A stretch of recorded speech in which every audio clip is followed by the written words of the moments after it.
Hey everybody, Mr. Gill coming to you from my new setup. Hope you all like it. First thing, little health update for myself. Luckily today is the best I've felt in about 2.5 weeks. I've been feeling a little bit better every day. So even though I'm not back to 100% yet, hopefully I'm on the track and will be all better this time next week. So today we are going to be starting our brand new unit and the last unit of Earth Science. We're in the home stretch. And this last unit is about climate change. Now, when we're talking about climate change, it's not going to be just saying, here's what causes climate change, here's why that's bad, here's how we fix it. I mean, we're still going to be doing that, but mainly we're going to be looking at climate change through the lens of misinformation and how science is a great tool to protect yourself and those around you from bad information, people lying to you, whether it be for their own motives or just for fun, that can really hurt you and those around you. And there's a lot of bad information out there with climate change. So today we're going to start by looking at some of those claims and figuring out how we can disprove them. All right, let's get started. Okay, so like I said, our new unit is going to be climate change, but the focus of it is going to be on misinformation. When I say misinformation, I'm just referring to anything that may appear factually true, but is completely false. And it may seem like on the surface that it's not really a big deal if just a lie is out there, but believing misinformation can be seriously dangerous to both you and the people around you. So learning how to protect yourself from it is extremely important. Here's an example you may have heard about recently in the news of misinformation causing a lot of harm. So there are this new technology out called 5G. If you haven't heard of it, it's like a new cell phone tower where basically it's going to make your phones run faster and more efficient and make communication much smoother. However, there's a conspiracy theory, which is just a type of misinformation, which would say that those 5G towers are actually causing the coronavirus.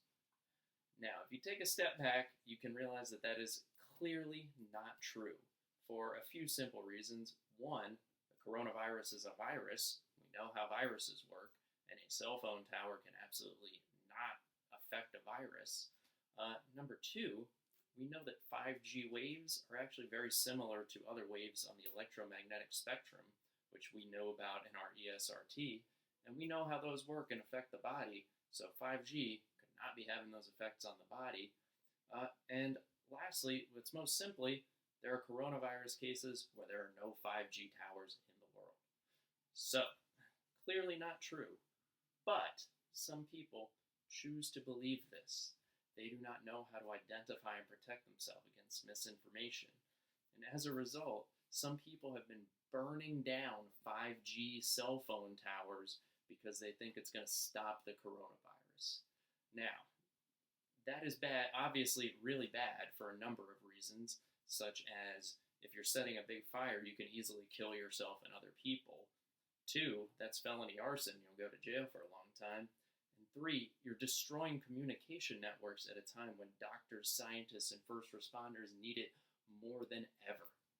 So because those people didn't know how to protect themselves against misinformation, they put themselves and in turn all of us at risk by putting into jeopardy a piece of infrastructure that we all rely on. So, I was able to easily identify that misinformation because I was trained as a science teacher. However, everybody doesn't have that skill. So we're going to practice working on those skills of how do you identify and protect yourself from misinformation starting now. All right, since this is the start of a new unit, we're going to start kind of slow. So for your work today, you have 3 examples of misinformation. So every single one of those statements is false. However, some of them may appear to be a little more true than others.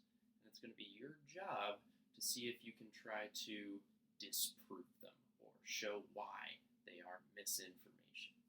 Now, since we're just starting, I want to be clear, we're not going to be grading you based on if you did a perfect job and completely used excellent evidence and all that. This grade is just based on effort. So even if your explanation is not completely accurate, but we can tell you tried, that's going to be a 3.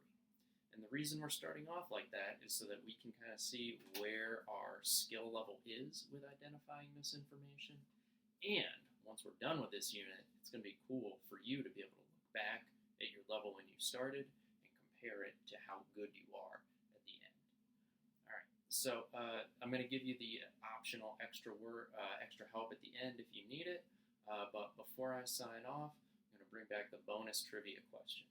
So you may have noticed this scientist bobblehead appeared here during the last segment. Some of you may have seen him on my desk back before the coronavirus hit. So the question is, who is this well-known science educator? All right, so that's all the new stuff for today. So now it's up to you. Do you want to stick around for me to explain the work a little bit, or do you just want to end the video now and get to work? Your choice. Okay, so here's what you need to do for the work today. So you have 3 different claims, claim 1, claim 2, and claim 3 down here. And for each claim, you got to answer these same 3 questions. Again, your grades for this are based on your effort and thoughtfulness, not necessarily on if you're right or wrong. This is more of a practice to see just kind of where you are at the skill of being able to identify and call out misinformation, and also as a marker for when we're done with the unit to look back on and see how much you've grown. All right, so let's look at the first one a little more closely. Claim 1. The Earth is flat because the ground always looks flat to humans. If the Earth were round, we would be able to see the curve. And that is something said by many different flat earthers, who are people who literally believe the Earth is flat. Now, regardless of how out there that claim is, we're still doing these same 3 questions. Number 1, based on your current knowledge, does this seem true? Why or why not? So I hope that we all have the same answer of clearly this is not true because we know the Earth is round because we've spent a whole year of Earth science learning about it. But even if you know it's false, you could still say, like, I know it's not true, but it kind of seems true, or I could see how someone might believe that. It's whatever you personally think, as long as you explain it there. Question number 2. What would you do to try to prove this claim as false? So what I mean there is, so say you were arguing with someone and they made this claim and you're like, oh no, that's wrong and I'm going to prove it. How would you do that? What steps would you take?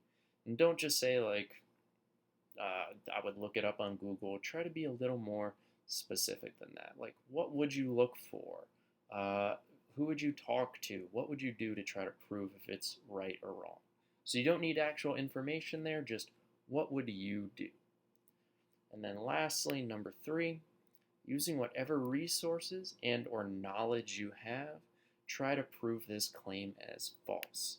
So that's where you would say, I know the Earth is not flat because of this.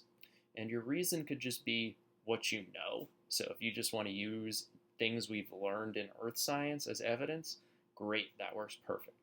Or if you want to go online, you find a website that is credible, that proves the claim wrong, you can say, according to this website, this. Or according to this video I saw, and just try to prove it wrong there. Now, let's real quick just look at the other 2 claims. The questions are the same.